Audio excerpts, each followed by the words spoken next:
Halo, Assalamualaikum. Waalaikumsalam, selamat malam. Berjumpa kembali bersama saya Sandro Jabrik Wong Gandeng Sakdonya. Mohon untuk tidak menyebutkan nama dan identitas dalam percakapan ini karena percakapan ini saya naikkan dalam konten YouTube. Gimana Mbak E? Oh, saya bisa menghubungi Miss Yuni nggak? Kenapa? Berarti Miss Yuni. Oh, kalau Miss Yuni kan yang di channel YouTube-nya dia kan, Mbak? Oh iya ya. Lihat di channel YouTube-nya dia berarti ini salah alamat aku. Kenapa? Aku lagi mencari Miss Yuni. Loh lah ya di channel YouTube-nya kan ada toh, Mbak, nomor teleponnya. Iya ya. Heeh, lah kenapa kok Ini telepon ke sini? jadi coba. Kenapa? Ini channelnya sampean ya? Aku tadi tuh nemunya di Facebook. Di mana? Ini nomor teleponnya sampean. Ini Sandro Jabrik Wong Gandeng Sakdonya, Mbak. Oh, Kenapa? Ada masalah apa? Ada seperti apa? Tapi nek nyari Miss Yuni ya di channel YouTube-nya Miss Yuni no. ya aku ada masalah sedikit itu mau minta solusinya bagaimana gitu. Lah sampean mau cerita ke saya apa mau cerita ke sama Miss Yuni? Nek mau cerita ke saya ya monggo. Ini sampean posisinya di mana? Saya di Hong Kong. Di Hongkong ya? Iya. Eh, saya gitu ya udah aku mau cerita dengan sampai aja lah. Tapi Tapi ini kenapa? yang di YouTube ya sampai ya? Loh, lah kan channel YouTube gimana Iya. sih, Mbak? Halo? Saya nggak tahu mas, aku kan nggak tahu. Loh, masa sama Miss Yuni nelpon ya dinaikin ke YouTube podo ae. Terus kenapa? Masalahnya di mana? Masalahnya begini loh, kan ada orang asing kan dari London ya datang ke PPN kan. Nah, masalahnya dia lagi kena apa ya? Ada pemeriksaan karena terlalu banyak bawa uang sama kayak gitu. Apakah benar atau tidak? Apakah penipuan? Aku juga bingung kayak gitu loh. Si- Soalnya kalian bisa mengatasi nggak kira-kira gitu loh. Ngatasi apa, Mbak? Suaranya sampean itu ndak jelas. Aku nggak ngerti sampean pakai Eh, pakai apa handsfree apa enggak? Kalau suaranya sampean ndak jelas. aku pakai HS Bluetooth. Nah, coba deh gak usah pakai Bluetooth. Suaranya ndak jelas soalnya. Ya, coba aku buka. Jembret. Soalnya jembret. Jadi aku memahami kalimatnya sampean bawa duit apa gimana kayak apa gitu loh. Iya, dia kan dari London bukan dari orang asing toh, Mbak. Dari Tapi Mongkok. dia lagi ditahan di Kamboja di situ loh, kayak airport internasional Kamboja kayak gitu. Di airport Kamboja. Iya, Terus dia itu sebenarnya untuk menolong dia itu kita harus membayar tebusan itu gitu.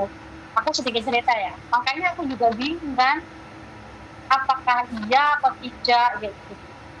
Soalnya kalau dia terlalu banyak bawa uang dolar yang dari London itu terlalu banyak, jadi di penukaran tuh kayak kena apa ya, kan bayar biaya cukai kayak gitu loh, kena juga. hmm, Kayak gitu gimana menurutmu mas? jadi dia bawa uang terus keluar dari Kamboja. Iya, dia di sana itu lagi ditahan kayak gitu loh. Oh. Barangnya ditahan gitu. Terus itu siapanya Karena dia- sampean? Hah? Itu siapanya sampean? Ya emang dia mau datang mau menemuin aku. Oh, pacarnya sampean. Ya sekiranya seperti itulah. Oh, sampean kenalnya di mana? Aku kenalnya di TikTok. Waduh, sudah, Mbak. Itu modus, Mbak. Modus. Iyalah, coba deh. Nek sampean dia njaluk duit piro sampean kasih. Engko habis itu nomornya diblokir. Kalau enggak dia minta lagi. Udah itu modus, Mbak. Sampean sekarang Oh, gitu ya? kenalnya di TikTok. Aku makanya kenapa nanya. Aku nanya ke sampean. Sampean kenalnya TikTok kecuali sampean kenalnya itu ketemu, ya. Atau temen SD atau temen SMA, kan jelas kelihatan kan. Nah, iki sampean kenalnya di TikTok sudah. Oh, itu penipuannya. Ya makanya Iya. aku kan mau cari Sampean kenal solusi. sampean kenal love scam. Modusnya sekarang kayak gitu. Kalau enggak modusnya dia kerja di lepas pantai. Lah, dia mau ngasih duit sampean sekian, tapi sampean harus transfer dulu sekian untuk pembebasan biaya A B C D E F G. Lah, wis timbangane duitnya sampean kekno dia. Mending sampean gawe tuku rujak mangan bareng-bareng enak, Mbak. Oh, Gini loh. aku juga tuh khawatir nggak gimana. Masa kena ini tengah bulan kan, tiba-tiba emang dia tuh tiba-tiba ingin menemui saya kayak gitu kan. Dia akan berkunjung ke Taiwan setelah udah nggak ada kabar. Nah dia ya emang dia bilang gitu kan, saya berkemas itu saya udah mau berangkat jam sekian. Nah dia udah kirim foto. Terus aku dapat kabar itu ya itu dia di bandara internasional di Kamboja. Ya saya kaget kayak gitu loh. Ya. Ini bener atau bukan kayak gitu loh.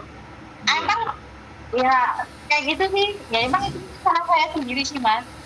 Gitu loh. Jadi Ya. aku gimana ya? Iya. Ya mungkin ya bisa jadi penipuan. Jelas. Apa terlalu halu gitu. Emang sih banyak sih. Aku selalu ikuti ininya Miss Yudi kan. Tadi aku coba cari-cari lah. Mau konseling ibaratnya mau cerita dengan siapa kayak gitu loh. Kalau cerita sama teman-teman diketawain.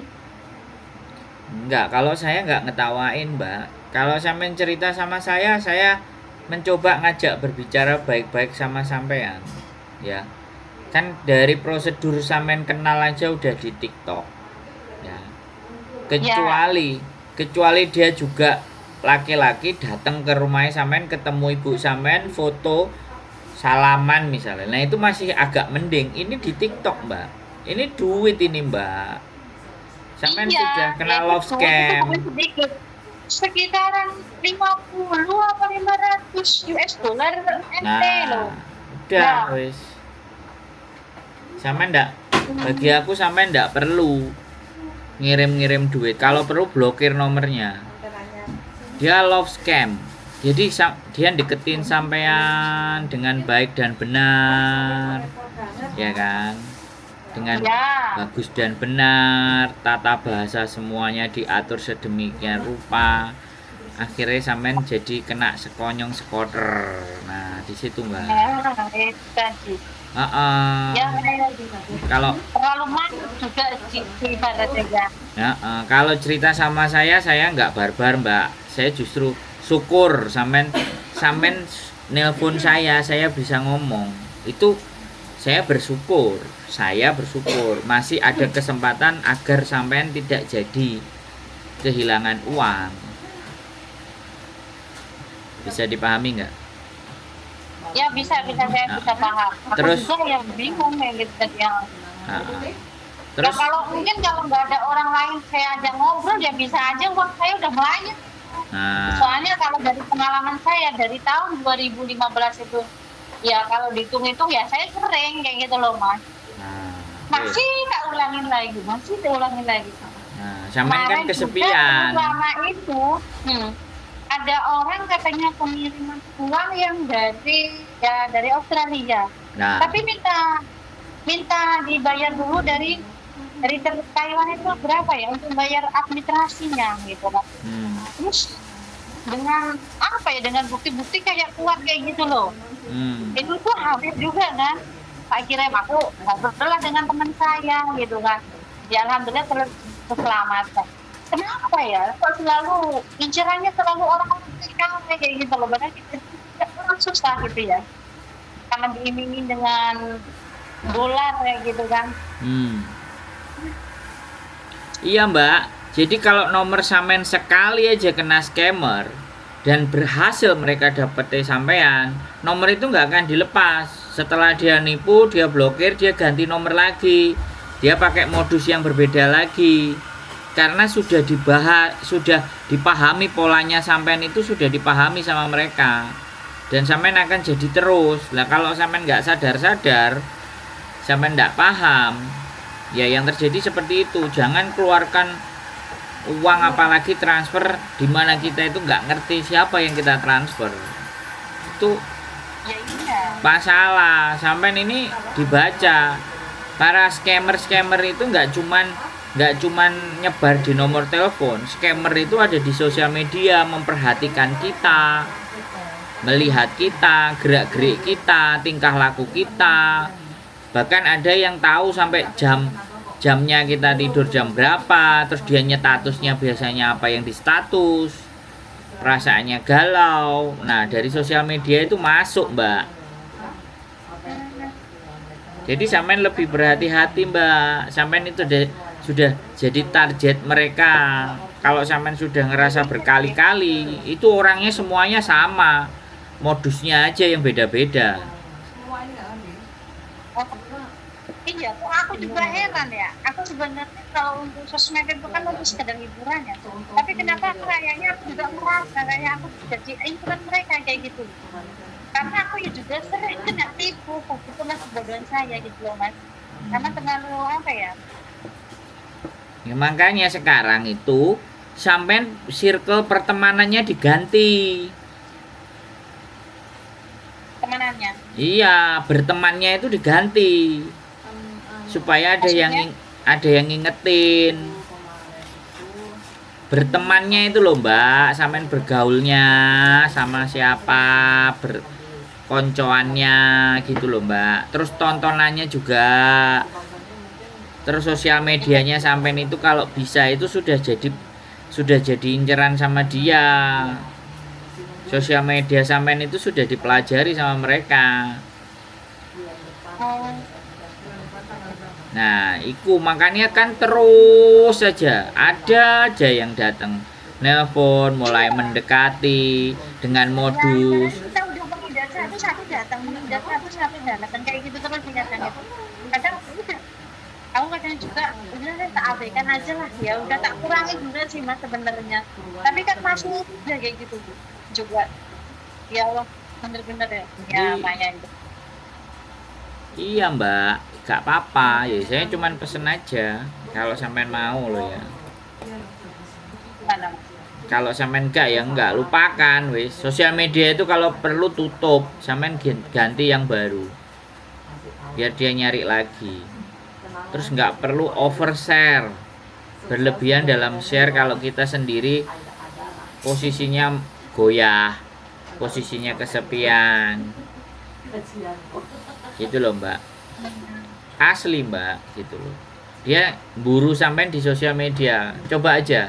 Nanti 1-2 bulan ini sampean sudah mulai tenang. 3 bulan ke depan, 4 bulan ke depan lagi akan ada yang datang lagi tuh, Mbak. Kalau nggak percaya coba deh. Ya nggak sampai sebulan 2 bulan. Perasaannya baru berapa hari dan 3 hari itu ada lagi yang datang. Lah kan. Dengan beda gitu. Makanya aku tuh juga apa ya, nggak selalu nge-DM. Sering sih ya, jujur lah di DM sama orang. Pasti yang diminta nomornya, kayak gitu kan. Akhirnya ke WhatsApp. Kadang sampai orang itu ya, maksudnya kayak marah dengan saya kan. Maksudnya marah kok nggak dikasih, ini sombong gini. Langsung diblokir. Ya udahlah, saya abaikan, nggak saya pikirin gitu kan. Gitu loh Mas. Ini kok malah tambah, ini bukan main-main kalau uang segitu banyak kayak gitu kan. Yang dulu aja kok pengalaman itu dari tahun 2000 berapa ya? 17 itu aku pernah kena tipu kurang lebih 30 juta sih. Waduh. Yang besar. Cuman aku nggak pernah sih cerita sana sini. Emang sih ya rasanya sakit sih kehilangan uang segitu. Aturan untuk berpoya-poya udah baratnya seneng lah ya. Tiba-tiba kayak gitu. Terus itu yang cuman skala besar yang kelihatan, tapi yang kecil kayak 1 juta, 2 juta, 4 juta, 5 juta itu yang dulu ya sering. Tapi yang masih jadi keras. Dan itu aku juga berusaha mengganti nomor handphone saya ya. Aku tak hati-hati lagi sampai aku tutup. ini sosmed aku tuh udah nggak mau buka-buka lagi kayak Facebook dulu seringnya kan kayak gitu. Nah ini larinya ke TikTok ini kok tambah parah kayak gitu loh.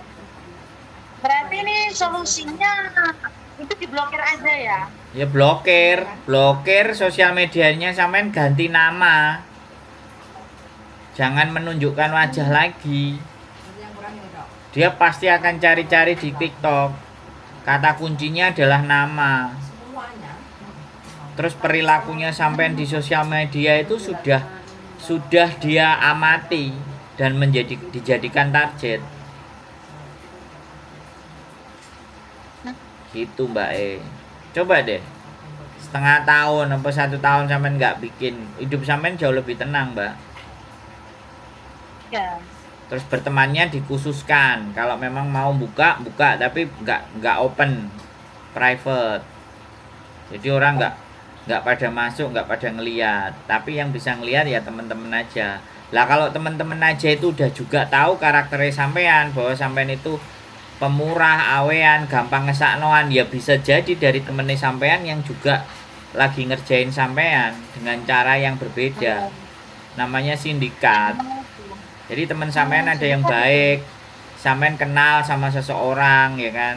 Nah temennya sampean itu tahu kalau sampean ini gampang ngesakno, awean duit, terus ambek cowok seneng. Nah mereka pakai cara laki-laki digunakan. Nah sampai aktivitasnya sampean dan kebiasaannya sampean itu tahu, sampai sosial media sampean ganti 3 kali 4 kali tahu, itu berarti di sekitar sampean tukang tipunya, sindikatnya.